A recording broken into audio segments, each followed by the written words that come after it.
Good morning and welcome to path of evolution. આપણે ભગવદ્ ગીતા અધ્યાય 2 1 થી 72 શ્લોક જોયા. અર્જુનજી 7મા શ્લોકથી વાત કરી કે ભગવાન હું તમારા શરણે આવું છું અને આ જે મોહ છે એ મને વ્યાપી ગયો છે. આ મોહ છે મને વ્યાપી ગયો છે અને મારી બુદ્ધિ કામ કરતી નથી. કેમ નથી કરતી? તો મોહ વ્યાપી ગયો છે એટલે.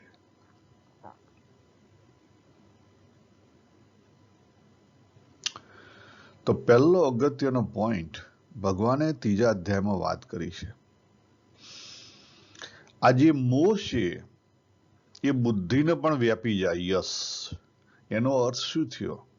એનો અર્થ એ થયો કે આપણો જે મોહ છે, આપણી જે કામ છે એ કઈ જગ્યાએ રહેલો છે? જીવમાં રહેલો છે, બુદ્ધિથી ઉપર, એક સ્ટેપ ઉપર.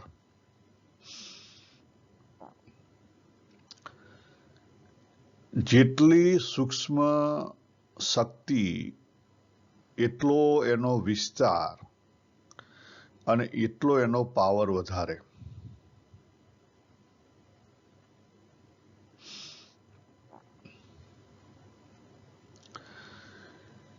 અને પછી ભગવાને જે વાત ચાલુ કરી એમાં આપણને બહારથી દેખાય કે ભગવાને બુદ્ધિ વિશે ઘણું બધું વાત કરી. બરાબર. 50મા શ્લોકથી તો ચોખ્ખું ભગવાને બુદ્ધિનું નામ લેવાનું ચાલુ કર્યું. એ પહેલા જે સાંખ્યની વાત કરી એની અંદર જે જ્ઞાન છે, બુદ્ધિનું જ્ઞાન છે.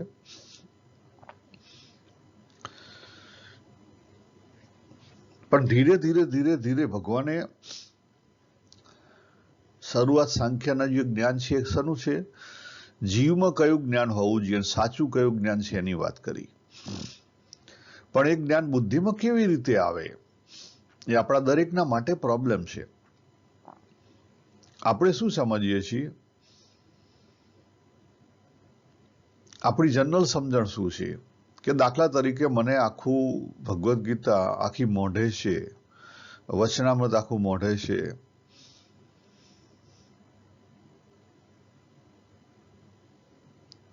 તો લોકો શું કહે? તમે બુદ્ધિશાળી માણસ કહેવો. ના ના ના, ધેટ્સ અ રોંગ થિંગ. એ તો સંગ્રહ છે. ભગવાને બુદ્ધિની વ્યાખ્યા કરી અહીંયા 2જા અધ્યાયની અંદર કે જે બુદ્ધિમાં દ્વંદ ના હોય, જે બુદ્ધિની અંદર દ્વંદ ના હોય,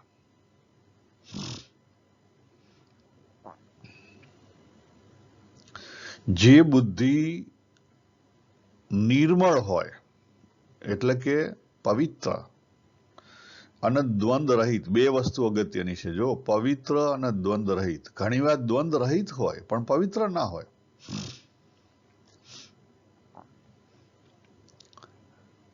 પવિત્ર પણ અગત્યની છે, કારણ કે આસુરી તત્વો છે એની અંદર નિશ્ચય ઘણો ઊંચો હોય પણ બુદ્ધિ પવિત્ર ના હોય.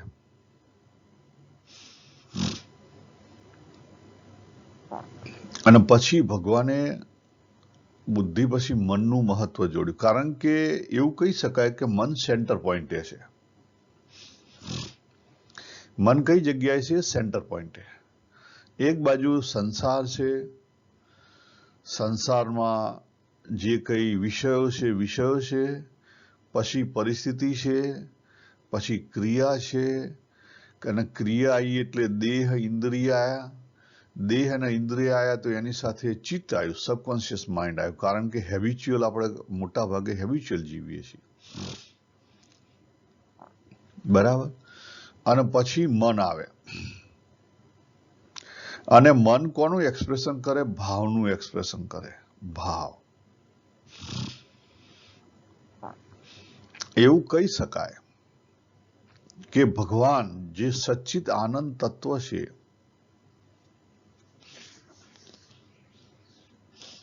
એણે જે આખો મોહની માયાજાળ ઊભી કરી છે એનું મુખ્ય આધાર સ્તંભ મન છે. એનો મુખ્ય આધાર કોણ છે? મન છે.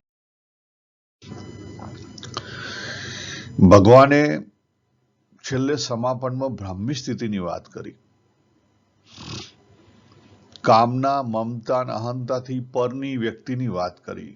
પણ આ રીતે પહોંચી કેવી રીતે શકાય? તો આ દેખાય છે પિંક કલર, જે સમજી લો આકાશ જેવું, એટલે આકાશ જેવું તત્વ એ પરમાત્મા તત્વ, એક જ તત્વ છે, સમજી લો. જો સાચી રીતે સમજવામાં આવે તો તત્વ એક જ છે. તો તમે કહેશો કે હિટલરને ભગવાન કહેવાય? હા, હિટલર ભગવાનને લઈને ઉભેલો હતો એટલે ભગવાન કહેવાય. કારણ કે ભગવાન ના હોય તો હિટલરનું અસ્તિત્વ ના હોય, ભગવાન ના હોય તો રાવણનું અસ્તિત્વ ના હોય, ભગવાન ના હોય તો દુર્યોધનનું અસ્તિત્વ ના હોય. સમજી રાખો. તમારી ગામની અંદર ઉતારમાં ઉતાર માણસ છે તો એ પણ ભગવાનના આધારે ઉભેલો છે. આપણને સ્થૂળ આકાશ દેખાય છે, એ સ્થૂળ આકાશ ના હોય તો આપણી પૃથ્વીનું અસ્તિત્વ ના હોય. યાદ રાખો, પૃથ્વીનું અસ્તિત્વ છે કારણ કે એ સ્થૂળ આકાશના આધારે ઉભેલી છે. અને પૃથ્વીનું અસ્તિત્વ ના હોત તો તમે હું ના હોત. ખ્યાલ આવી? એ જ રીતે બીજું આકાશ છે ચિત્તાકાશ.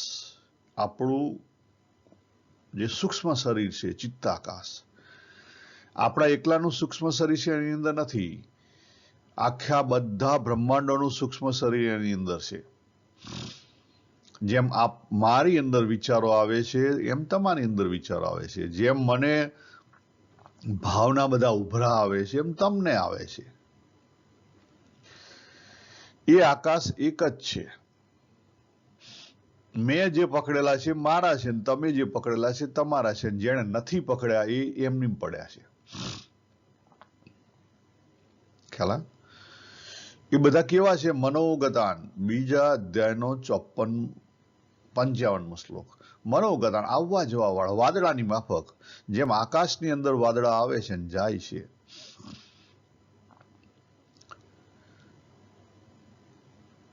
કોઈ ફેર નથી પડતો. ફેર પડે છે? નથી પડતો.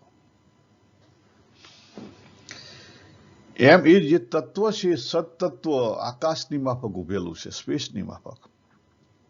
અને એનાથી પર ત્રીજું આકાશ, એ મેઇન આકાશ, ચિદાકાશ. એ ચિદાકાશની અંદર ચિત્તાકાશ પણ છે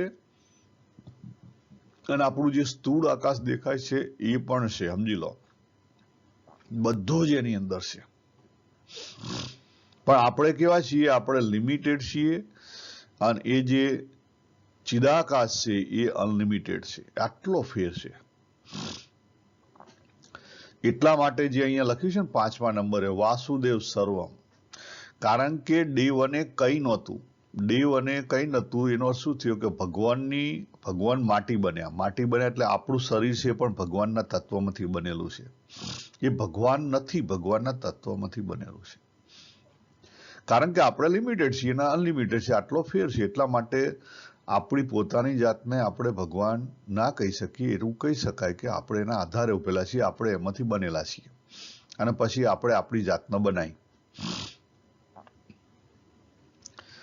આપણે બનેલા છીએ પછી આપણે આપણી જાતને બનાવી. તમે ટોયોટાની કાર લઈ આવો અને પછી ટોયોટાની કારમાંથી બધા જે બહાર દેખાય ને, ટોયોટા ટી, એ બધી વસ્તુ કાઢી નાખો અને પછી તમારી જાતે રીફેબ્રિક કરી દો ઉપરનું બધું મોડલ. એ ટોયોટાની કાર એ ભગવાનની કાર, એટલે ભગવાને આપણને કાર આપી. પછી આપણે એના રીફેબ્રિક કરી દીધી બધી, આગળ પાછળ બધે દેખાવ બધું જ વસ્તુ બદલી નાખી, આપણી પોતાની મરજી પ્રમાણે બનાવી દીધી, મોડિફાઈડ કરી દીધી. શું કર્યું? મોડિફાઈડ. આ જ વસ્તુ છે.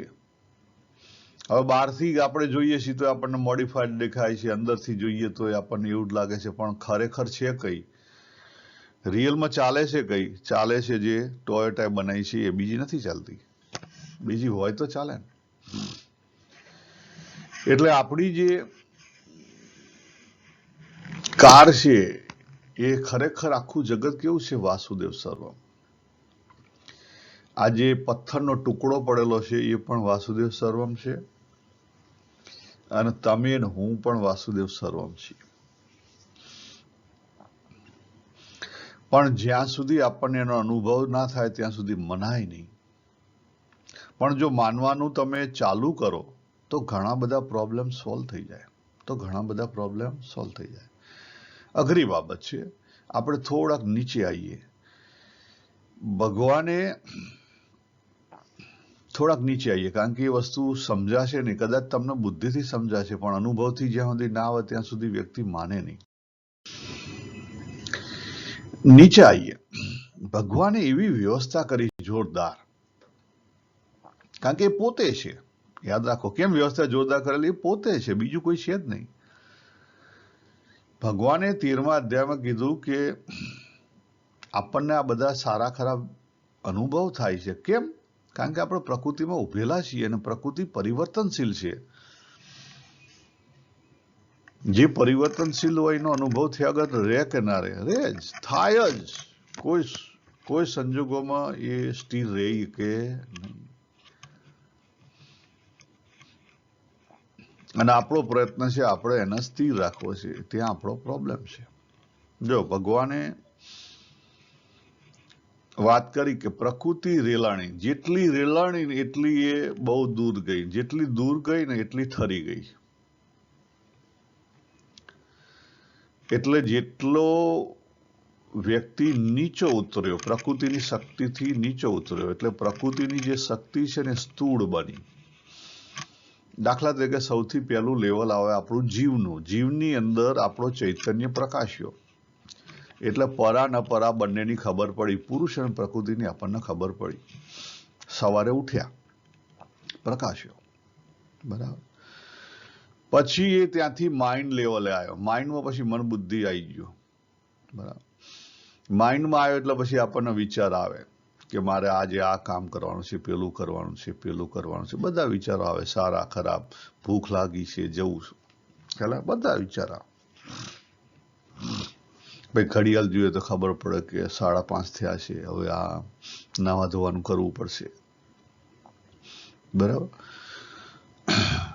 પછી એથી નીચે દેહ લેવલે આવે, ત્યારે આપણને આપણા દેહની ખબર પડે, બીજાના દેહની ખબર પડે.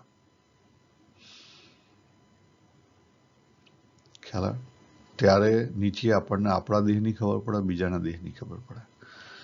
અને એથી પછી નીચે સંસારમાં હેડ્યો. એટલે સંસારના મોહની સામાન્ય તો ખબર ના પડે, પણ તમે ઊંડા ઉતરો તો ખબર પડે. થોડાક ઊંડા ઉતરો તો ખબર પડે. આ ભાવની ગેમ છે. જો એક બાજુ મેં આ તમને મોહ બતાવ્યો, બીજી બાજુ હું તમને ભાવ બતાવું છું. સેમ પિક્ચરની અંદર આખી ભાવની ગેમ છે. ભગવાને ક્યુરિયોસિટી મૂકેલી છે, જિજ્ઞાસા વૃત્તિ. નાનું બાળક હોય ને ત્યારથી એને કંઈક મેળવવું છે, કંઈક અધૂરું છે, કંઈક જાણવું છે. અને જિજ્ઞાસા વૃત્તિ એક એવી વૃત્તિ છે, જો એનો સાચી રીતે ઉપયોગમાં કરવામાં આવે તો એ આપણને બ્રાહ્મી સ્થિતિમાં પહોંચાડી દે. ક્યાં પહોંચાડી દે? બ્રાહ્મી સ્થિતિ. દરેકના હથિયાર આપેલું છે. આ દરેકને આપેલું છે, મને તમને બધાને આપેલું છે. દરેક મનુષ્ય પાસે હથિયાર છે. પ્રાણીઓ પાસે નથી, બીજા બધા પાસે નથી, કારણ કે એ લોકો હજી એમના પાથ ઓફ ઇવોલ્યુશન ઉપર એટલી જગ્યાએ મેચ્યોર થયેલા નથી.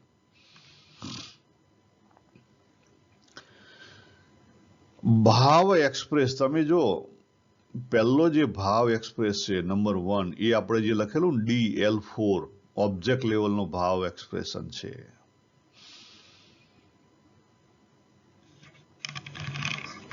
કોઈને સત્તા મળે તો ખુશ થઈ જાય,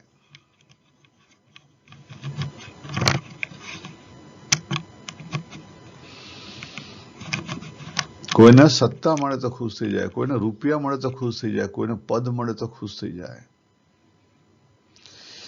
કોઈને એનું સંબંધી માણસ મળે તો ખુશ થઈ જાય.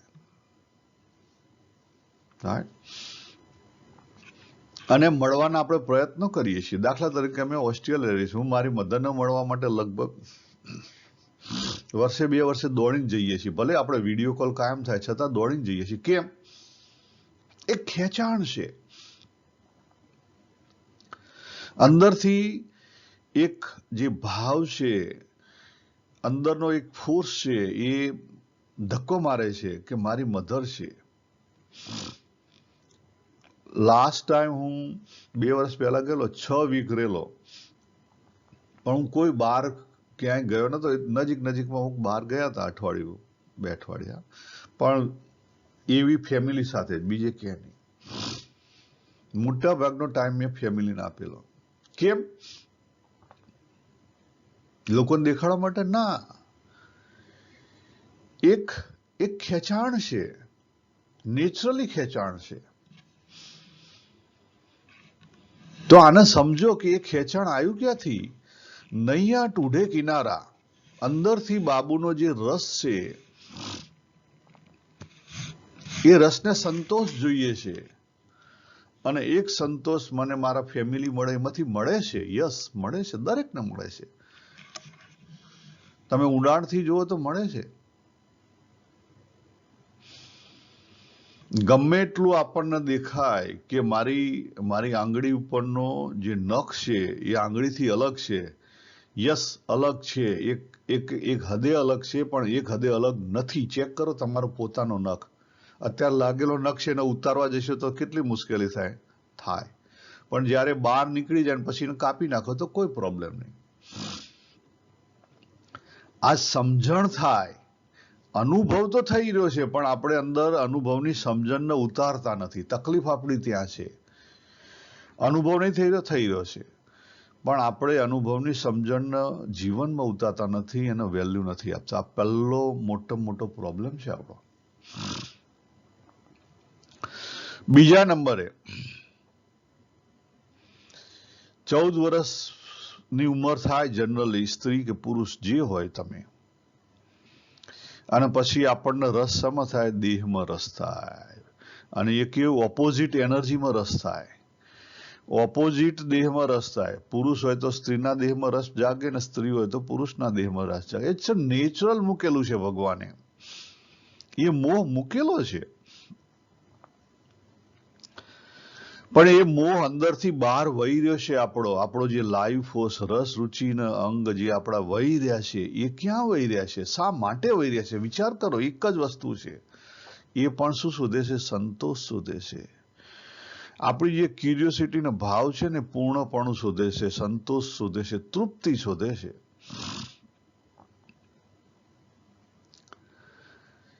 અને પછી આપણું જે ખરેખર પ્રેમ છે ને, એ અત્યારે હાલ આપણો લિમિટેડ પ્રેમ છે, એટલે અધૂરો પ્રેમ છે. કારણ કે હું બન્યો પ્રેમી ને મારા વાઈફ પ્રેમિકા, બરાબર? અમે બંને લાઈફ પાર્ટનર, પણ હું દેહથી બંધાયેલો છું ને એ પણ દેહથી બંધાયેલા છે. આ મારા લિમિટેશન છે, વચ્ચે નડે છે. પણ સાચી રીતે જે સમજે, જો સાચી રીતે તમે સમજો, તો એ તમને એથી પર લઈ જઈ શકે. એથી પર લઈ જઈ શકે. નંબર 3નો માઇન્ડ લેવલનો છે. નંબર 3નો માઇન્ડ લેવલનો છે. એથી પર લઈ જઈ શકે.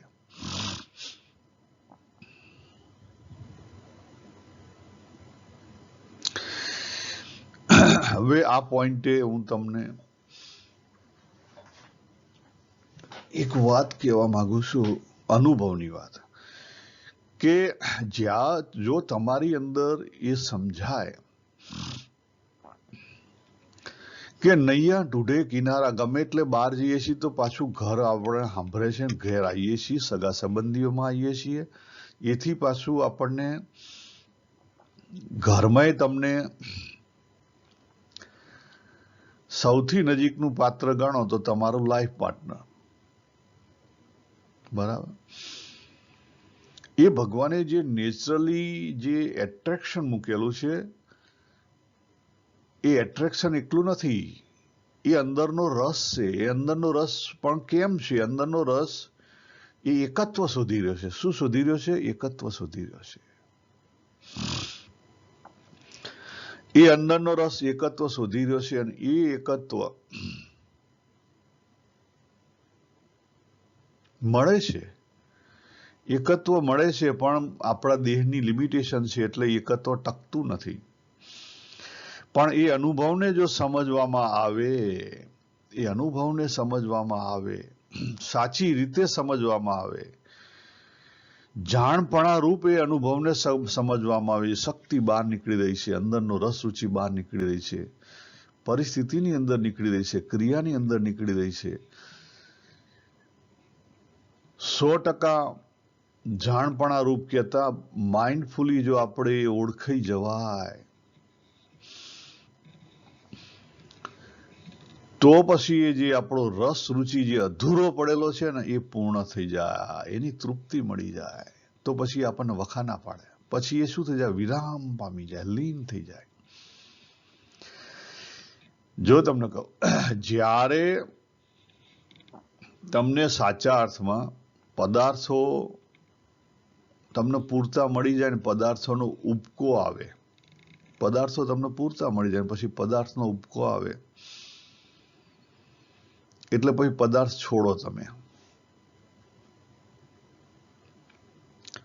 અને તમે પાછા હટો, તમારા ફેમિલી માટે હટો, તમારા લાઈફ પાર્ટનર માટે હટો, પણ પાછા હટો. ચેક કરો જીવનમાં જે લોકોને પદાર્થો જેના રાજ હતા, દાખલા કે ભગવાન બહુ જેના રાજ હતા, જેમાં બધું હતું, જેને સમજાણું એને પદાર્થ મૂકી દીધા, એને પદાર્થ મૂકી દીધા. બીજો અગત્યનો પોઈન્ટ મારા અહીંયા કહેવો છે, ભગવાને દરેક જગ્યાએ દ્વેષ મૂકવાની વાત કરી છે. ભગવાને વેર મૂકવાની વાત કરી છે, દ્વેષ મૂકવાની વાત કરી છે. કેમ? જો દ્વેષ મુકાઈ જાય તો ધીરે ધીરે ધીરે ધીરે આપણો જે પ્રેમ છે ને, રાગ, એ રાગ ઓહરવા માંડે. આ બહુ અઘરું સત્ય હું તમને કહું છું, પણ સત્ય છે એ હું તમને પછી સમજાવું. પણ આપણી અંદરથી જે લખેલા છે ને, એક બાજુનું પલ્લું ધીરે ધીરે છોડવા માંડો ને તો બીજી બાજુનું જે પલ્લું છે ને ઓટોમેટિકલી બેલેન્સ થતું થતું થતું નજીક આવી જાય. એકવાર નજીક આવે, દેખાય તમને નજીક આવે એટલે પછી ફ્રીડમ નામનો ઉપર એરો મૂકેલો છે, આપણી એનર્જી ઉપર જાય એટલે પદાર્થોમાં ખૂપેલી હોય ને એ પછી સોસાયટીમાં આવે, ફેમિલીમાં આવે, અને ફેમિલીમાંથી આપણું જે પ્રિય પાત્ર હોય એમાં આવે, ત્યાંથી પછી એનર્જી સાચી રીતે સમજાય. એમાં પણ જો રાગ અને દ્વેષ મુકાય તો એનર્જી આપણી મનમાં આવે, માઇન્ડની અંદર આવે, ક્રિએટિવ એનર્જી. નંબર 3 ઉપર, one and on inner creative energy flow. દાખલા તરીકે કોઈ ચિત્રકાર છે, એના લોકના પૈસાની નથી પડી તો એ નંબર 4 ઉપરથી પાછો આવી ગયો. એના ફેમિલીમાંથી એ નથી પડી, એ ચિત્રમાં એટલી હદે મશગુલ થઈ જાય છે, નંબર 3 ઉપરથી ઉપર ચડી ગયો.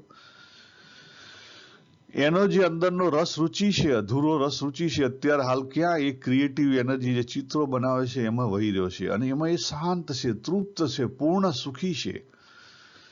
પૂર્ણ સુખી એટલે જોય, પૂર્ણ જોય એટલે આનંદ, કારણ કે 1 વિધાઉટ સેકન્ડનો આનંદ ત્યાં આવી ગયો. બરાબર? તમે કહેશો તો પણ એને પૈસાની નહીં જરૂર પડશે, પણ એ તમારે એને મહત્વ ના અપાય, એને મહત્વ આપ્યું તો ગયા. તો નંબર 3 ઉપર તમે ઉભેલા હો અને પછી તમે એમ કહો કે હવે હું સાધુ થઈ જાઉં કે સાધુ બની જાઉં, તો તમે વગર સાધુ સાધુ જ છો. તમે વગર સાધુ એ સાધુ છો જ. તમે તમારી એનર્જી, અંદરની એનર્જી, અંદર ક્રિએટિવ એનર્જી અંદર ફ્લો થઈ રહી છે, તો તમે વગર સાધુ એ સાધુ જ છો. પછી તમારે બીજા કપડા બદલવાનો કે બીજી બધી વસ્તુ કરવાની જરૂર જ નથી. પ્રોબ્લેમ ક્યાં છે? નંબર 4 L4 છે ને, ભોગ અને ત્યાગ, અને નંબર L3 બોડી લેવલે જે એટ્રેક્શનો છે. આપણે ત્યાં શાસ્ત્રોમાં સ્ત્રી અને ધન એવા 2 શબ્દો વાપરવામાં આવતા. સ્ત્રી એટલે L3 અને ધન એટલે L4. એ બે શબ્દો વાપરવામાં આવતા, પણ એ શબ્દોને આપણે સાચી રીતે સમજ્યા નથી.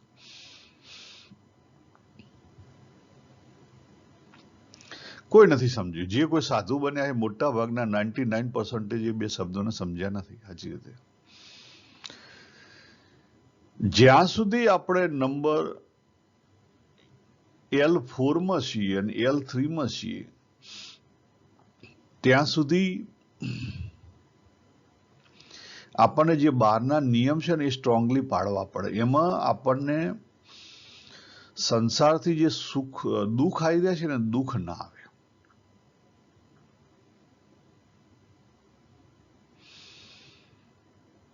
સંસારના જે દુઃખ આવે છે ને દુઃખ આવે નહીં.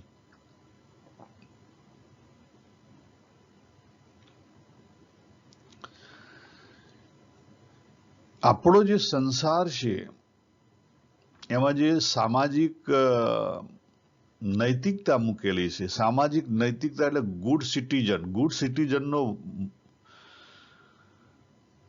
રૂલ બ્રેક ક્યાં થાય છે? L4 અને L3 ઉપર. કારણ કે બહાર જે સમાજ છે એ દેહ અને બહારના ઉપર જ ટકેલો છે. તમે મનથી કોકનું ભૂડું ઈચ્છો તો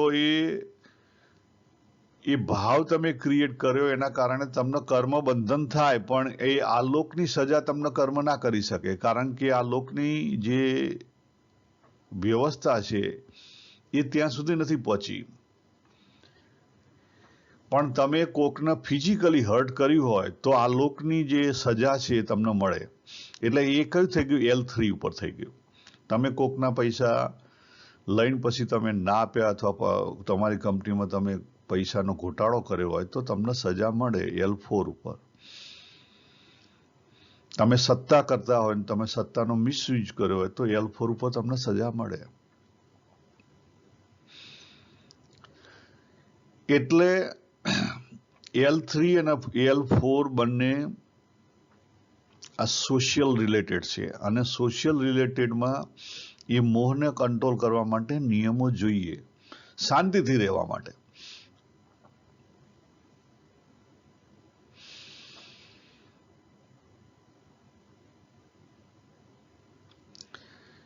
ખ્યાલ આવ્યો નહીં? કારણ કે અંદર તમારી અંદર જે રસ પડેલો છે, અંદર તમારો રસ પડેલો છે, અને એ રસ પરિસ્થિતિને લઈને મોટો થાય. એ રસનો ફુવારો ઉડે, પરિસ્થિતિને લઈ અને એ રસ મોટો થાય. અને એમાં જો તમે જાણપણું ના રાખો તો મુશ્કેલી ઊભી થાય. એ નંબર L3 ઉપર થાય. ભલે એનો ભાગ L2 બતાવે છે, કારણ કે મન એમાં ખેંચાઈ જાય, એ સૂક્ષ્મ બાબત છે. એ જ્યાં સુધી તમે L3 ને L4 માંથી પાસ ના થો ત્યાં સુધી તમને L3 સમજાય નહીં. L3 અને L4 માંથી પાસ ના થો ત્યાં સુધી L2 ના સમજાય. એટલા માટે હું તમને કહું છું ને કે L4 ઉપર આપણે એમ સમજીએ કે જેણે ઘર બાર છોડ્યું,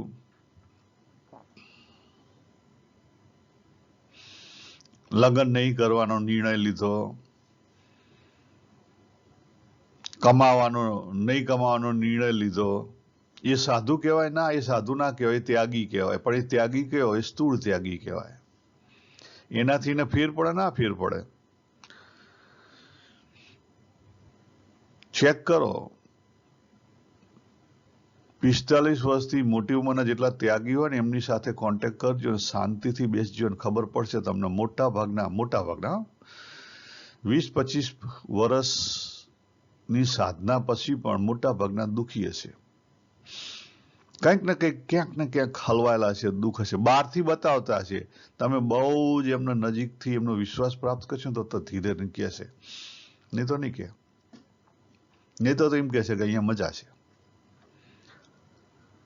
નહીં તો પછી એમ કહેશે કે હવે ગુરુ મળે, હવે ક્યાં છે આપણે બીજું કંઈ શોધવાનું રહ્યું.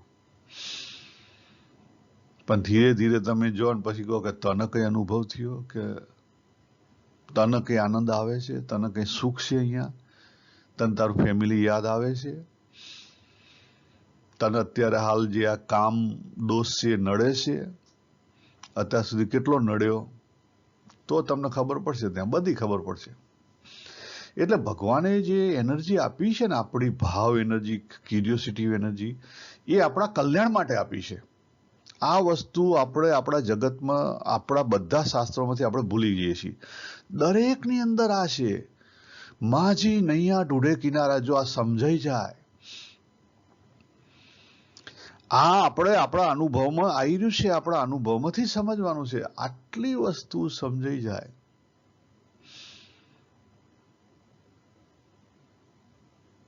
તો આપણો ઉકેલ આવી જાય, તો આપણો ઉકેલ આવી જાય. તો એ વસ્તુ જ આપણને છે બ્રાહ્મી સુધી ખેંચી જાય, પછી તમારે બીજું કંઈ કરવાની જરૂર ના રહી.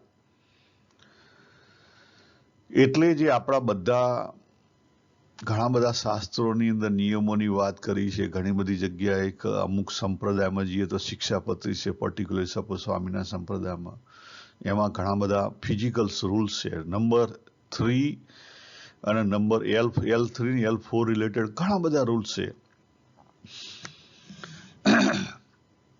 જેને આપણે કોમન લો કહી શકીએ.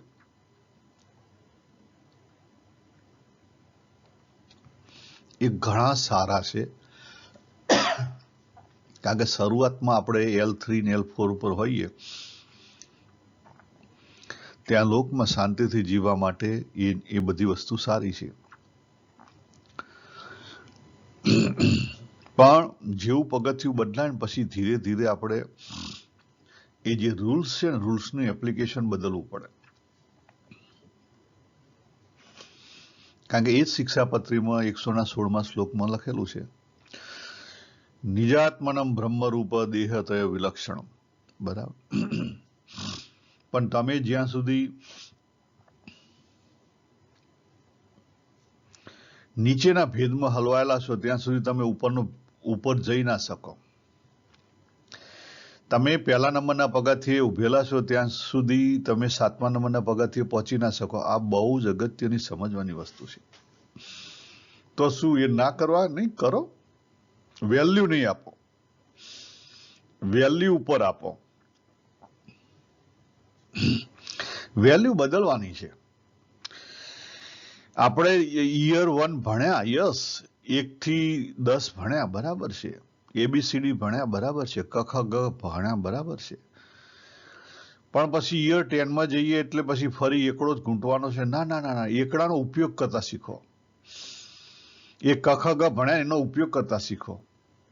ઉપયોગ કરતા શીખવાનું છે અને આગળ વધવાનું છે. આપણે ત્યાં મોટી આપણે ભૂલ કરીએ છીએ.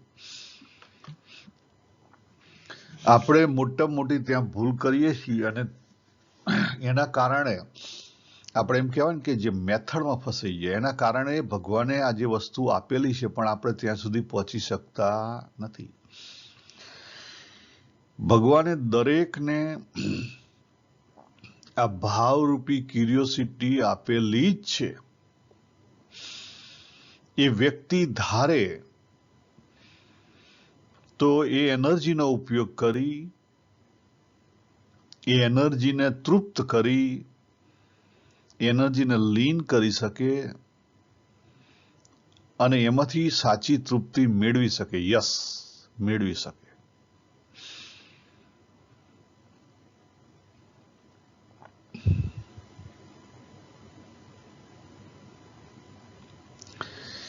પણ એ સાચી રીતે એને ઓળખાય તો, ઉપયોગ કરે તો. હવે કેવી રીતે ઉપયોગ કરવો, એમાં શું આગળ છે બીજું, એ આપણે આના પછી જોઈશું. અહીંયા આપણે પૂરું કરીએ. આપણે આ જે ભાવની વાત છે આગળ પછી સમજ્યું. બરાબર. સર્વેને જય શ્રી કૃષ્ણ. હરિ ઓમ તત્સત.